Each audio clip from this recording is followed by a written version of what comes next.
have been planning to be co-hosts together, and I've just abandoned you for the last several of these. So anyway, I hate to do that, Jim. Glad to be here with you. What is something you're really looking forward to from the webinar today?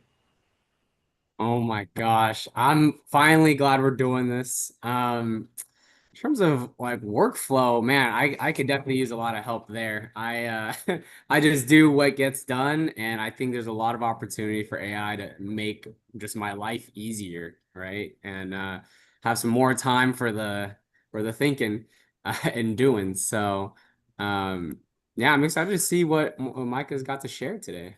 I want to ask you before we throw it to Micah. You are dealing with this all the time in AI and with strategic foresight. What's something that's been surprising to you about AI in the last little bit? What surprises for you? I think what I didn't expect was just like how useful as a thought partner it would be. I think oftentimes when it comes to um, creative work in terms of how I can do something or different, for example, like metaphors for local government, right? Like Hmm. thinking in really strategic, distinct ways, how helpful it's been for when I'm stuck, I use AI and it helps stretch my thinking a lot more. And in that way, it's made this work more impactful and deeper rather than just automating work out. So Yeah, now that's what got me. yeah, that's a great point. Well, let me bring in our guest who has really been with us so many times. He's not a guest at all, and that's Micah Gaudet. He is the deputy city manager for Maricopa, Arizona, and is one of the leading experts on AI and local governments in the entire country. And Micah is a good friend, and we are glad you're here with us, Micah, to talk about workflow. So we want to turn it over to you and let you share with us how this can make a difference in our workflow. Thanks, Mike. Thanks, Hassan. Excited to be with you all again for another webinar here with SGR.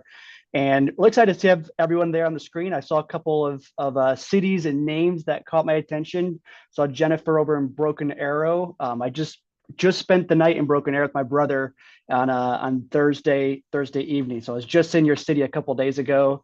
And then, of course, Jeff over in Mosinee, Wisconsin. I grew up in that Wisconsin area, so I've spent a number of times in Mosinee, which probably not many people in the world can say they've been to Mosinee, Wisconsin. But I'll give you a good hearty go pack go right there.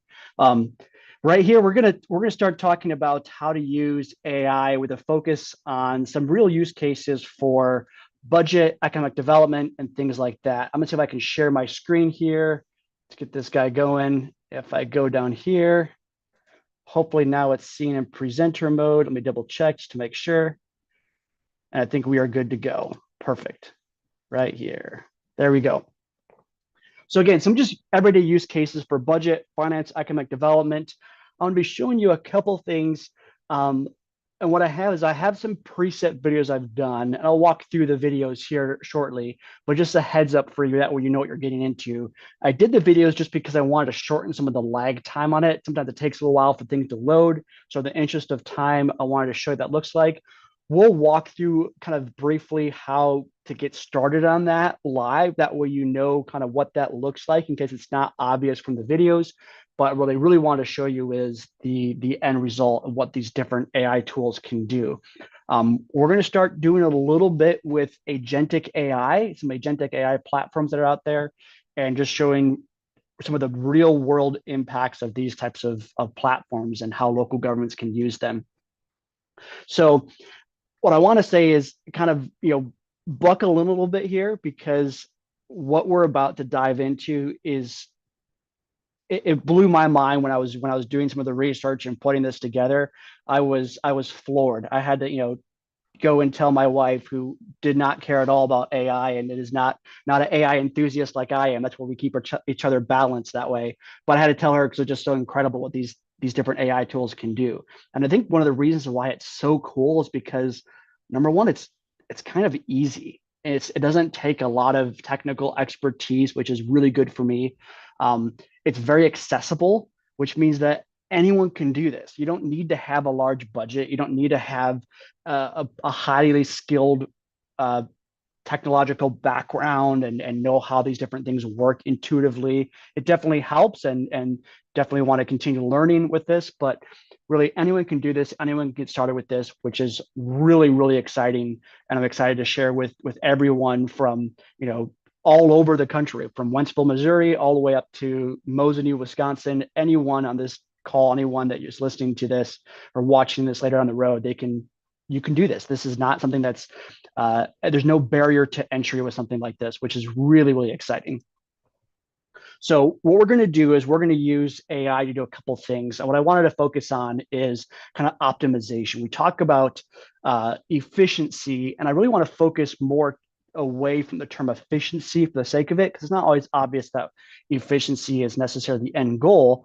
Instead, I want to focus on optimizing, right? How do we optimizing our financial resources, the taxpayer dollars? And so what we're going to do is we're going to use deep research plus some existing economic development assessments to recreate surveys, recreate documents. Deep research is a tool. Again, we'll walk through, we talked a little bit before. So deep research is a phenomenal tool by various generative AI platforms, like ChatGPT has one, Grok has one, Google Gemini has one, Perplexity has one as well. Not as excited about the Perplexity one, but the other ones definitely are worth their weight in gold. We're gonna create some surveys that can typically cost tens of thousands of dollars for cities to create, and we're gonna be able to kind of recreate this on our own and at least have a leg up and know what you want to do. This way, if you are especially for those rural cities, those smaller cities and towns across the United States, sometimes having the financial capital to invest in something like this can be really, really hard to get. You have to maybe a grant to apply for, and even then that's not always guaranteed.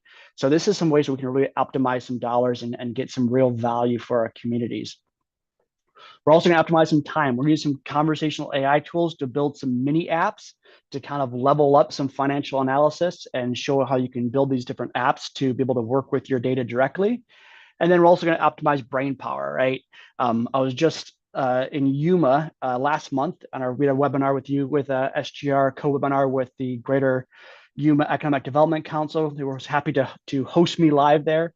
And in some of the follow-up sessions I had with the team over in Yuma, one of the things we talked about was how AI should be used to really allow our team to bring their full human intelligence to work every day. And that's really to me, I think it's one of the primary goals of AI is being able to allow my staff, allow my team members, allow my colleagues to come into work. And I think my fire chief punching the numbers on a spreadsheet. I need him to be a fire chief. That's what he's hired to do. That's why he's good at his job. And so if I can take some stuff off his plate by using AI, by automating some things, by optimizing some things, he's able to bring his full human intelligence to work every single day, which is just elevates our entire city across the board when everyone's able to do that and bring in their full human potential to bear on a daily basis. So that's what we're doing with AI.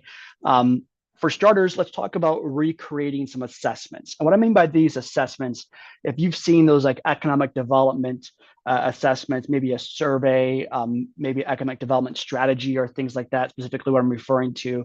I'm focusing that specifically, but really can be used for anything. Anything that's a written document, some kind of strategy, something like that, we can actually use AI to recreate this and to tailor this to our own unique city, our own unique area.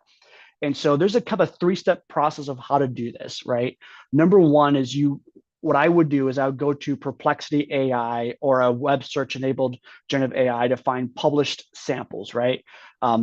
You can clarify the scope. That way it's tailored to cities and counties of similar size. Maybe it's tailored to cities and counties in the same region if you want to do it based on the geographical region. And what we're going to do is you can look at all those different information, pull that together, download those different documents, kind of find those files, download those documents, and then we're going to upload those documents to a generative AI tool and have it create a synthesized outline and plan for creating a similar document for your city. And then we're going to recreate the entire document using deep research. So what I'm going to do here is I'm going to stop my screen share for 1 second, and I will open up ChatGPT just so we can kind of see this, what it looks like getting started here. So let me go here and open this up over here, and we'll share my screen right here. Okay, now we're on ChatGPT. Perfect. So here, this just to give you a heads up of where these different things are at in case you might be unfamiliar with it. This is Perplexity. And here I would just say, find PDFs of economic development strategy documents for cities between the populations of 100,000 to 250,000. I hit enter, and it would find the different things for me, and I would take this after it finds some answers, and I might need to be better clear on what exactly I'm looking for or things like that. But for the sake of this, I can go in here. I can look at my sources right there. Here's the sources. And I can look at economic development strategy for the city of San Diego. I can click this guy right here. I can also click on maybe some other ones, this guy right here as well too. So this is, I'm probably mispronouncing it, but CERIS Economic Development Strategy 2023. Here's one from the city of San Diego. And I could just download these different documents once it loads all the way up. And then I'd be able to upload that to ChatGPT. So I can just download this right here, hit the download button, download that way. You can compress it or whatever you want to do since it's a larger file. You can do that kind of thing.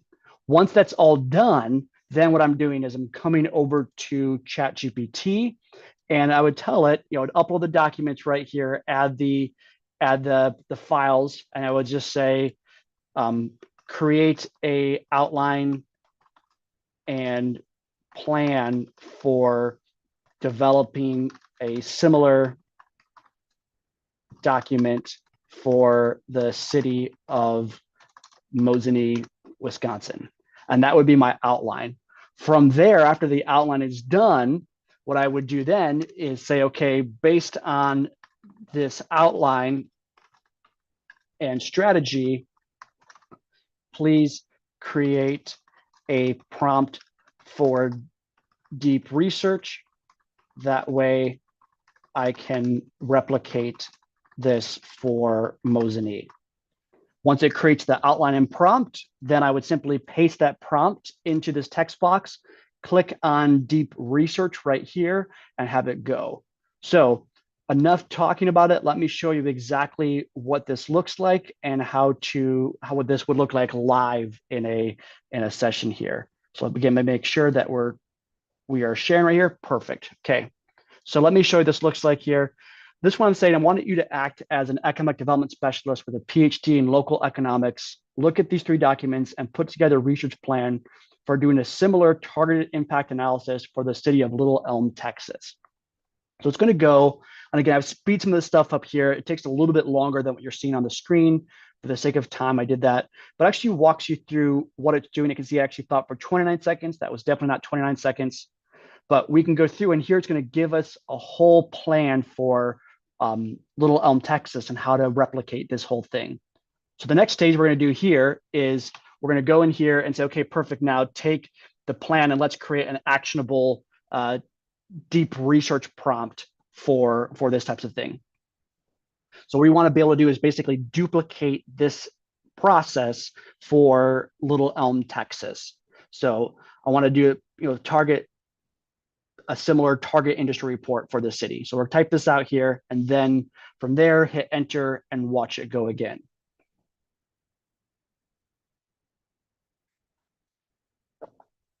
You could create the prompt yourself if you want to. I really find a lot of use in having ChatGPT write the prompt out for me. I find I get a lot better results when I use this in deep research. As you can see, I pasted in there and just clicked on deep research.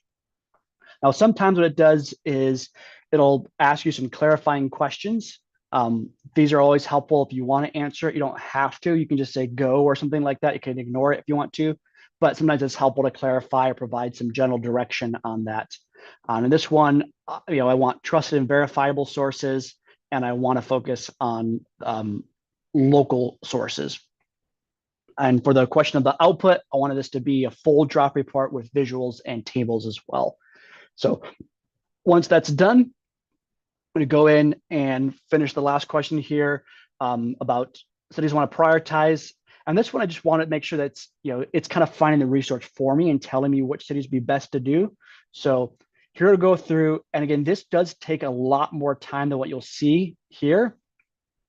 But the other thing I'll do here is I'm going to take that exact same prompt, the deep research prompt. I'm going to post it in a couple other deep research platforms. Talk about Grok, for example. I want to post it in Grok as well. I'm also the same thing in Google Gemini and post the same thing over there and the Google Gemini platform. What you can see here is the Grok. One of the reasons why I like Grok the best is it has a lot more sources. There's 263 sources that this thing put together. So I'm going to copy all those sources right here.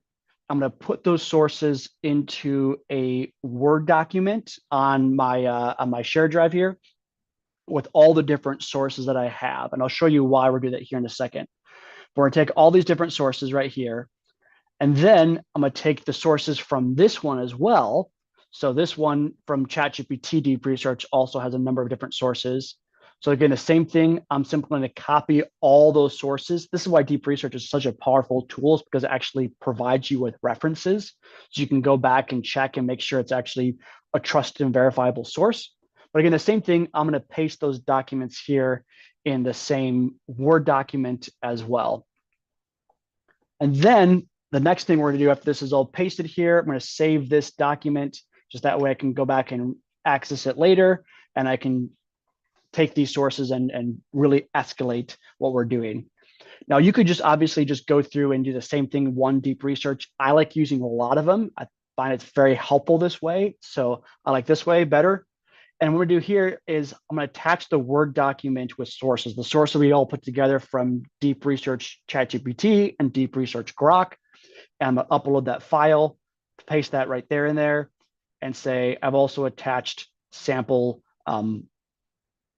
targeted industry analysis as well too. So I'll send them a couple of the samples. So basically what I'm doing here is I'm taking the first step is do the deep research, get the sources there. Then the next step is kind of the next generation version 2.0 of it, so to speak, is using another platform like Gemini. And you can switch it around too. You could do Gemini's initial and then ChatGPT is the final if you want to. It's really up to you of how you want to do that.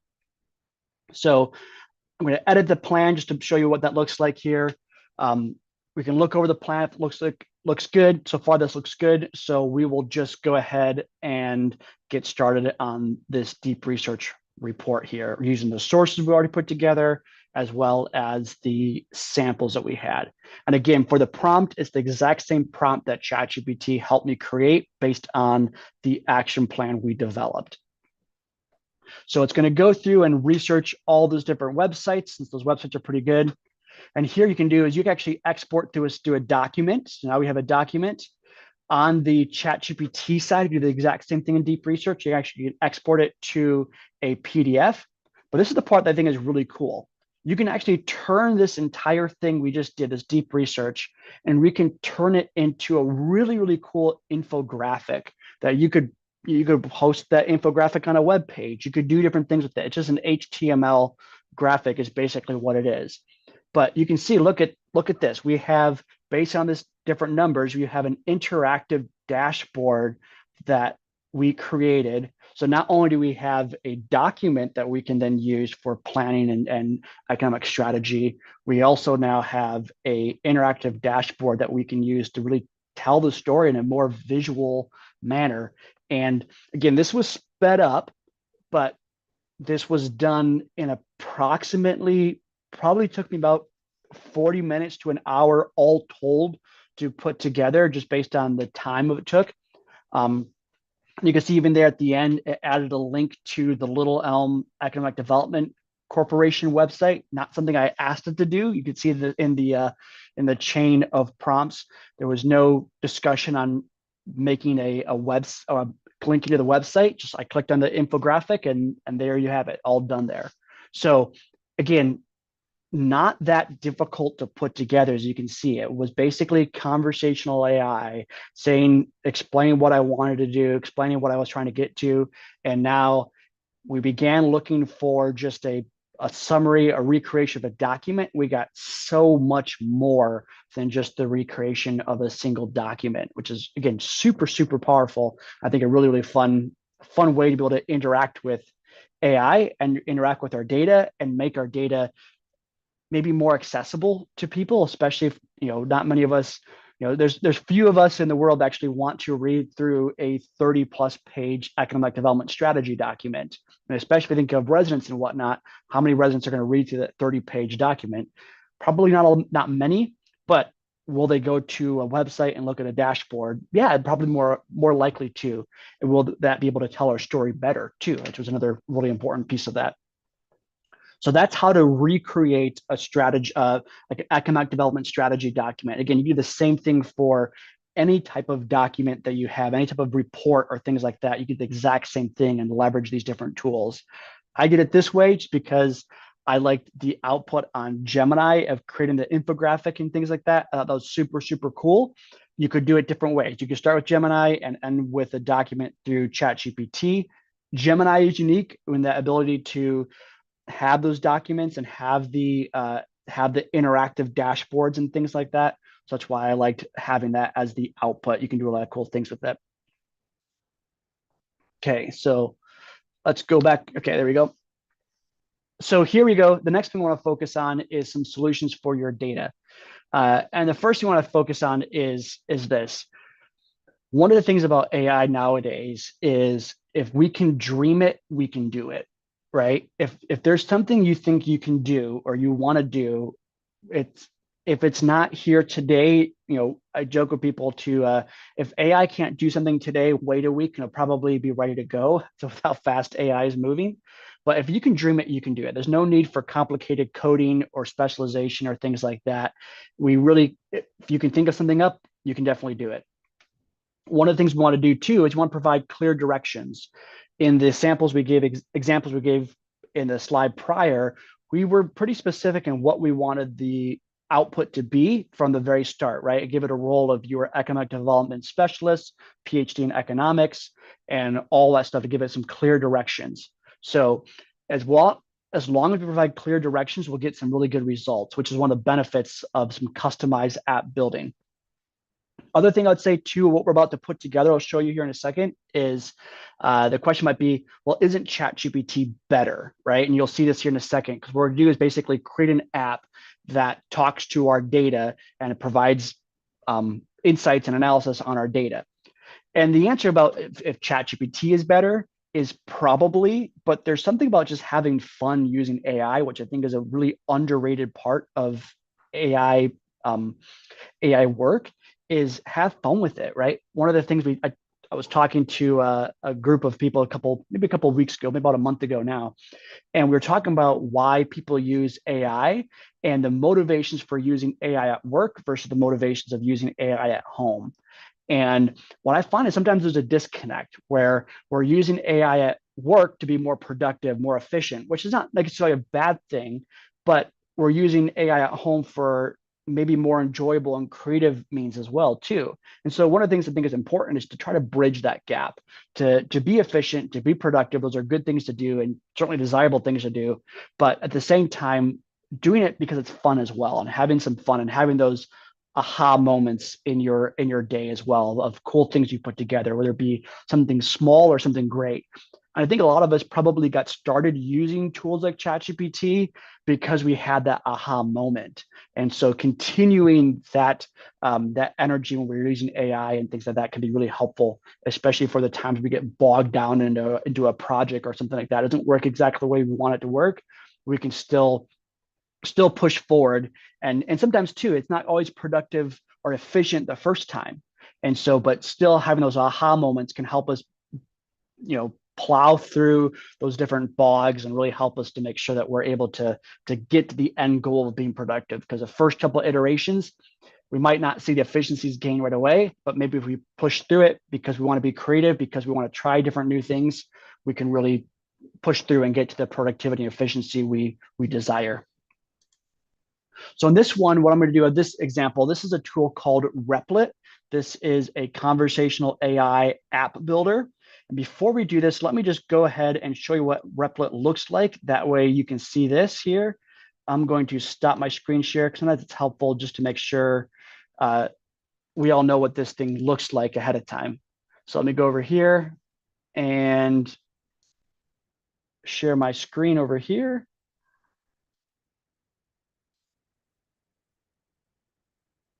Okay, here we go. So this is Replit, just replit.com right here. And basically what you do is you just tell it what you want it to create. So you could do stock analysis. You could do a calculator, a landmarks app. The other day I was playing around with making an app that played the piano. I could, like a piano app kind of thing you can play with just for fun, right? You can do different things with it. This is how you create apps. You just go in here and just describe exactly what you want it to create, and it does it for you. Another fun agent as well too you can work with. This is kind of similar to an agentic AI kind of platform. This is Replit here. Another one you can use as well is an one called Relevance AI. Relevance AI is a really cool one too. Again, the same idea. You just click on new agent and just describe what you want it to do, and it builds it for you. Again, in this one, we made an app that monitors fire incidents every 2 hours based on a live dashboard, a public-facing live dashboard from Phoenix Fire Department, which the city that I get to work in is part of the Phoenix Fire Automatic Aid Consortium. And so what I was able to do with this one is basically parses that dashboard and tells me whenever a fire department, specific fire department, has more than one incident or two or more incidents in a 2 to 3 hour window, it'll check the weather of that location. And if there's a heat advisory, or if the temperature has been above, I think I said it at 103 degrees or 104 degrees temperature, if it's above that, then it triggers an email to our rehab team to check on the water, whether or not the officers, the firefighters have water and resources they need to make sure that they stay hydrated and healthy, especially as we get into the summer months of Arizona. It can be pretty hot outside at times, so making sure people are hydrated and taking care of themselves is super important. But again, not necessarily economic development or finance, but you can see the sky's the limit in terms of how you would go about using an app like this and creating it. Again, it's all based on just conversational AI, right? It's just based on you describe what you want it to do, able to connect to various different APIs. A lot of them are free as well too, to be able to connect like the weather API or a ChatGPT API and do that there. So let me show you what it looks like. So we're gonna get back to Replit and specifically back to some finance stuff as well too. But I wanted to show you what these different tools are available out there and expand beyond, not narrow it down only to economic development and budget and finance, but knowing that there's more out there and really the sky's the limit. If you can dream it, you can probably do it. So let's go back here to our PowerPoint slides, and I'll make sure that I can share the screen again to make sure we are rock and rolling. Okay, there we go. Perfect. So in this one, we're going to do is I'm going to make a simple budget app in Replit. And what we're going to do here is I want to say, I want to build a simple web app that allows me to input a budget spreadsheet, then gives me a graph and summarizes trends using AI. This should allow me to build insights over time so that each spreadsheet builds on the previous. So I'll go ahead and push play here. So basically, I'm going to use an OpenAI API to do this here as well. I'm going to create the app for me. And again, I've sped up the video here just for the sake of time, but you can see it's very, very conversational of how this is being put together. So perfect, it created the objective for me, and now it's going to create this fun app. Now it gives me some things about what if I'd like to do this, additional features. I'm going to say yes, let's create some these additional features here and approve, plan, and start. And so it's going to go through and it's going to build this app for me using different platforms like Streamlit and things like this. It's going to go through and build this entire thing for me. And again, I've sped this process up just for the sake of time. I let it know also sometimes you forget things when you put it in. So I wanted to know that the budget formats are an XLSX format. And then we can go over to OpenAI, and this is where you get your API key. And don't worry, we have hidden the key for you, so you can't steal my API key. But one thing you want to look at is their API key there. Paste it in there, and now we are connected to my ChatGPT to be able to do conversational analysis with my budget here in a budget app that we're creating from scratch. So you go through, we can create this entire thing here. It's going to go ask me a couple of questions, make sure it's done, and now I can upload my budgets here. So I'm going to open this up. And now I have a little error here. But again, if you have errors, you can just say, here I have an error, and then you can work through how to fix those different errors if something comes up. So if something comes up, doesn't work well, you just let it know, and it'll work to recreate the issue and fix the issue there. So it went through, looks like it fixed it. I want to see also if we can upload multiple files at the same time, because I want to be able to see trends over time and not just individual snapshots. So we're going to have it do that for me as well too. Perfect. And now we can go ahead and hopefully see if we can upload multiple budgets again. Looks like it didn't quite work. Let's try it again. Also want to let it know that each file has a date in the MMDDYYY format. That way it knows, and it can tell when I'm uploading multiple files, and it knows how to process those files chronologically as well. So it's thinking, getting it all done. You can see it's working hard in the background. And again, this takes some time, but while it's doing this, I'm able to work on other things as well too. So which is nice. I don't have to sit here and necessarily babysit it the entire time. I can set it, go, work on something else, and then come back. So now hopefully we can upload multiple files, and it hopefully looks like we'll be able to, if I can click it here. Let's see here. Let's try it again here. I still want to be able to add a prompt box so I can ask questions about it as well too. So we have ability to upload files, and I want to be able to ask it questions, right? And basically what I'm able to do here is I want to basically have this act as a mini ChatGPT within my document. I can ask questions about it and get insights just like I would within ChatGPT. So now we can go here, upload files, try it again. And it says, okay, I still can't upload multiple files. And again, if you have issues with it, you can just walk it through and tell it exactly what's going on and why this is an issue, and help kind of guide it through. So if you don't, again, the whole idea of if you can dream it, you can do it. So the same thing applies here as well too. Don't stop because it's getting frustrating. Keep going, because it's well worth it at the end if you keep going and keep pushing ahead until it's exactly what you want it to do. So now, there we go. Now we can upload multiple files. I can click on these different files, upload this, and now see it work. You can scroll down if you want to. Let's see if I can scroll down here. Let's finish up first. So it's uploading different things and getting some track changes across budget periods. But now we have some visualizations, some observations here. You can see I'm able to see all these different things right here. And you can go in here and ask a question as well about like which accounts had the largest increases over the last 4 budgets.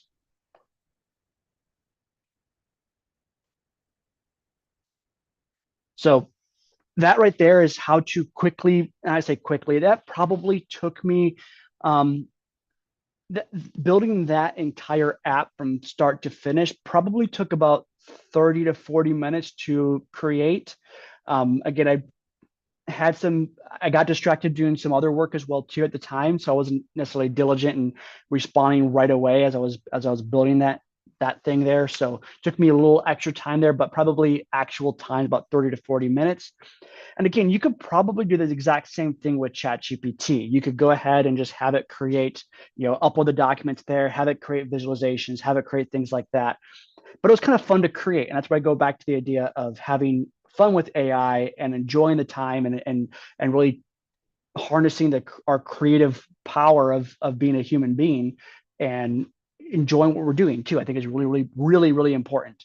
So that's how you can use AI and a tool like Replit to create mini apps for your budget. You can create mini apps for all kinds of things as well too, and just have fun. That's tied directly to an open AI API. So basically the same thing I have in ChatGPT, that's what you have.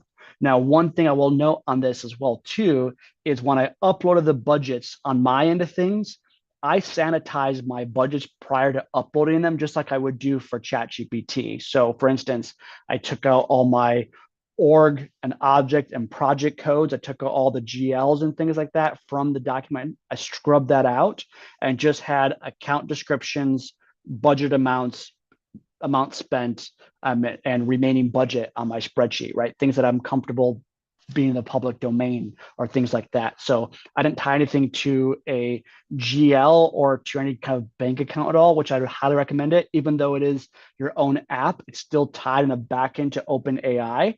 And so maintaining data privacy and data security still be very, very important. So make sure that we're doing the same thing and following whatever your IT policies are, whatever your legal frameworks are for data privacy and data protection.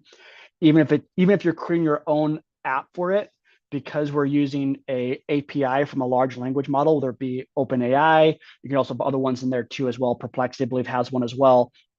But if you're connecting to a third-party OpenAI or open platform like that, open LLM, then you're going to want to make sure you're following the same data restrictions.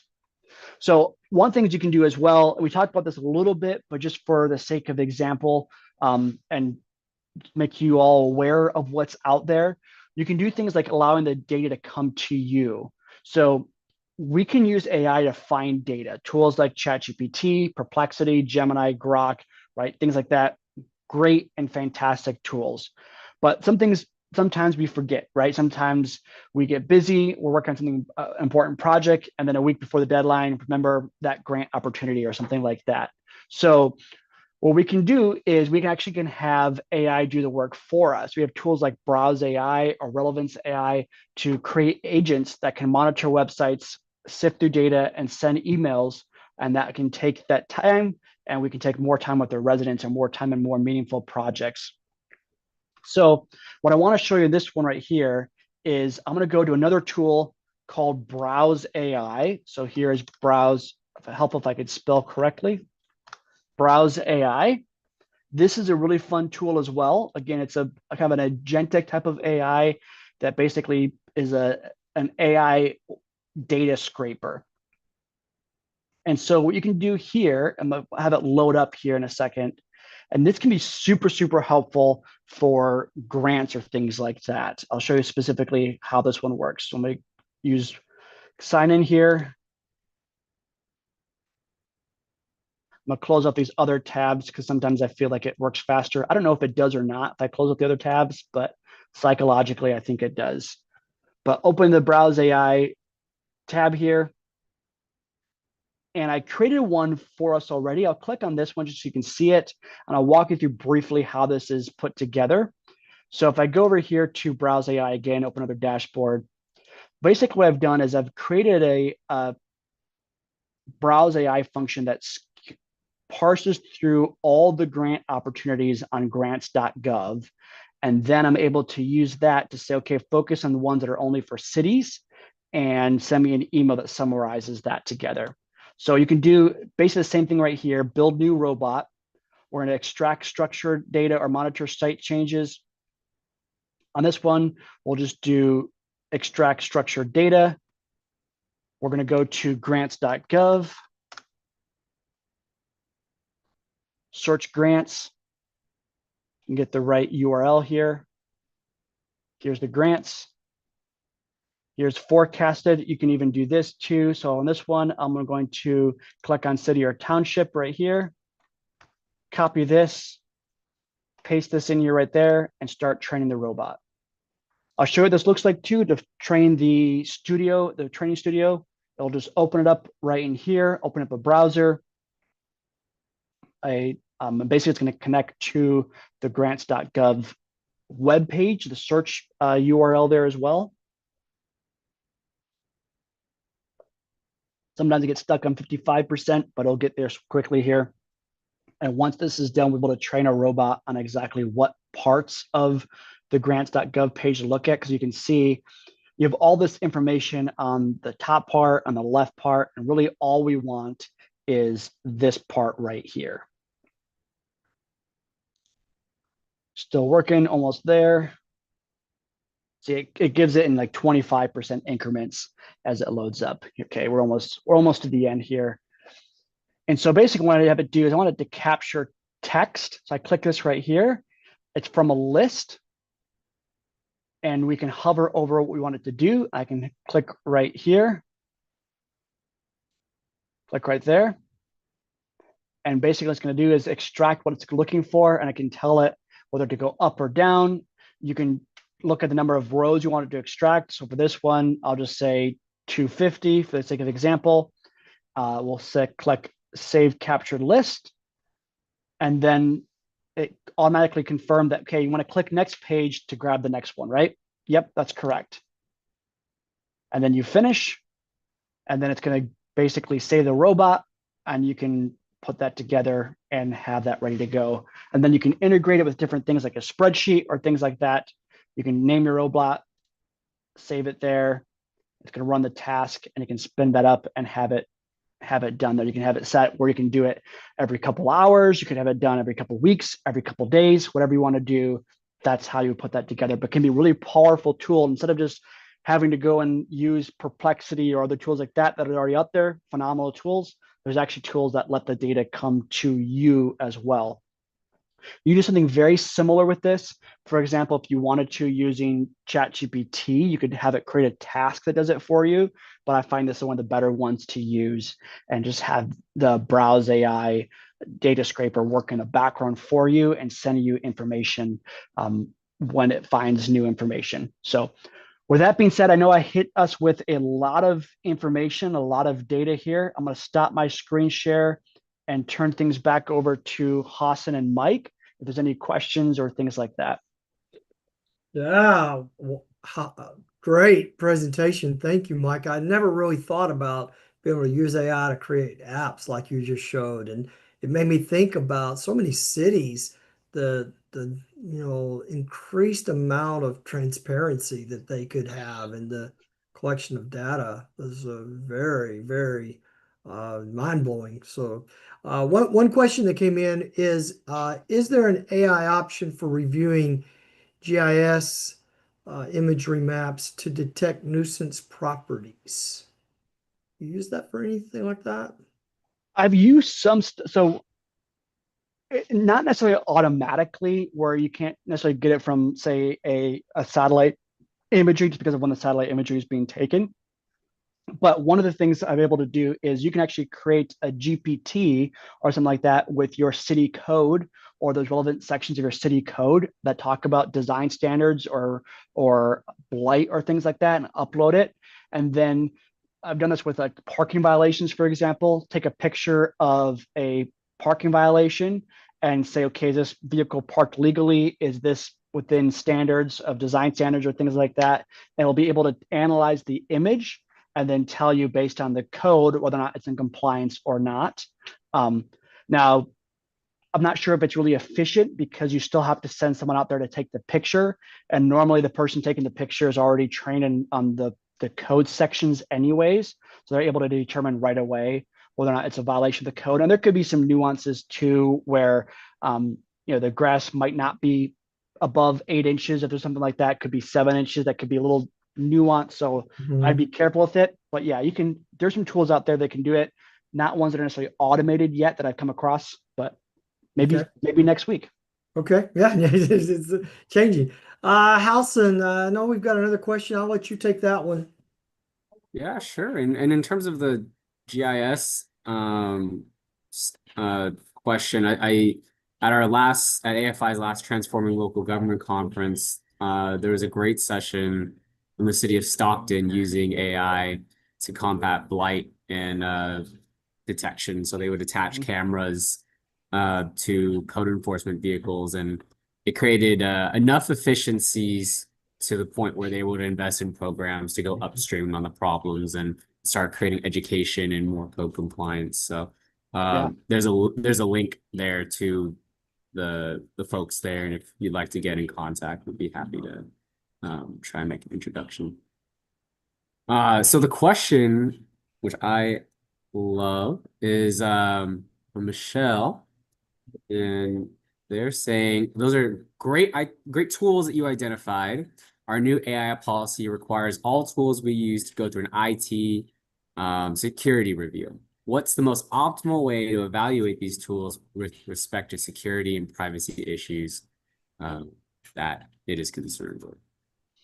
Yeah, I think number one is assume it's not private, right? And so just be careful with the data you're putting into the system and only using open source data, things that are publicly available would be my first recommendation. I think we have enough open source and publicly available data out there in city government that we can already do a lot with it. Um, and then, working with your IT team to understand what their concerns are and getting the root of where the vulnerabilities are in your organization and why the policy exists in the first place to understand what you're trying to get to and protect the data.